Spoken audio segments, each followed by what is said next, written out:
बहुत समय पहले एक कस्बे में नेहा नाम की एक लड़की रहती थी। वह अपने कस्बे से दूर शहर में एक फैक्ट्री में काम करती थी। नेहा स्वभाव से बहुत दयालु और धार्मिक लड़की थी। रोज काम पर जाने से पहले वह रास्ते में पड़ने वाले शिव मंदिर पर 2 मिनट प्रार्थना करके अवश्य जाती थी। जब वह अपनी फैक्ट्री पहुंचती तो वहां एक बीमार गाय हमेशा बैठी रहती थी। नेहा उसे कुछ न कुछ खाने के लिए अवश्य देखती थी।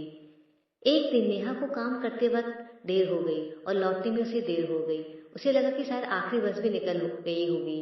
वह घबराने लगी, लेकिन उसने देखा सामने से एक बस आ रही है। वह जल्दी से बिना सोचे समझे उस बस पर चढ़ गई और सबसे पीछे की सीट पर जाकर बैठ गई। बस चल पड़ी। कुछ देर बाद उसे महसूस हुआ कि उसके पीछे कोई बैठा है। उसने सोचा शायद कोई यात्री होगा, लेकिन जब उसने हल्का सा पीछे मुड़ के देखा तो वहां कोई नहीं था, क्योंकि वह आखिरी सीट थी और उसके पीछे सिर्फ खिड़की थी। नेहा ने खुद को समझाया, शायद मेरा वहम है।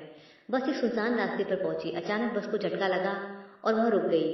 ड्राइवर नीचे उतरा और बोला, इंजन में थोड़ी दिक्कत है, आप सभी लोग शांति से बैठे रहें। तभी नेहा ने देखा सामने की सीट पर बैठे एक बूढ़े आदमी उसे धीरे धीरे घूर रहे हैं और मुस्कुरा रहे हैं।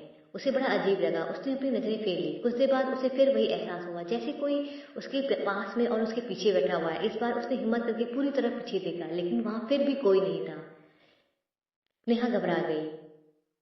उसने देखा उसकी सीट पर एक कागज रखा हुआ है। नेहा का दिल धड़क उठा। उसने कांपते हाथों से कागज को उठाया। उसमें लिखा था, तुम सही जगह पर बैठे हो। नेहा के हाथ ठंडे पड़ गए। उसने तुरंत आगे बैठे कंडक्टर को आवाज दी, भैया क्या यहाँ कोई बैठा था पहले? कंडक्टर ने अजीब नजरों से उसे देखा और बोला, मैडम इस सीट पर कोई बैठना नहीं पसंद करता, यह हमेशा खाली ही रहती है।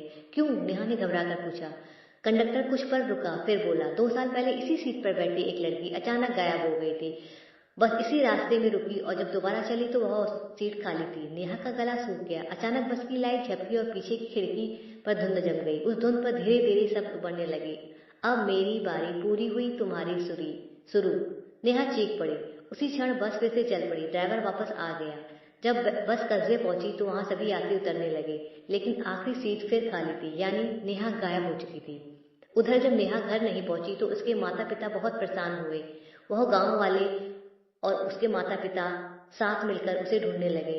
इधर नेहा अजीब सी अंधेरी जगह पर अपने आप को पाती है। उसे कुछ भी दिखाई नहीं दे रहा था। वो घबराकर भोलेनाथ से प्रार्थना करने लगी, हे भोलेनाथ, अगर मैंने जीवन में कभी कोई अच्छा काम किया हो तो मुझे मेरे माता पिता के पास पहुंचा दो। और वह रात भर रोती रही। सुबह जब उसकी आंख खुली तो उसने देखा कि वह अपने घर पे ही है। नेहा एक बुरी शक्ति के जाल में फंस गई थी, लेकिन वह भोलेनाथ की भक्त थी, इसलिए वह बुरी शक्ति उसका कुछ नहीं बिगाड़ पाई।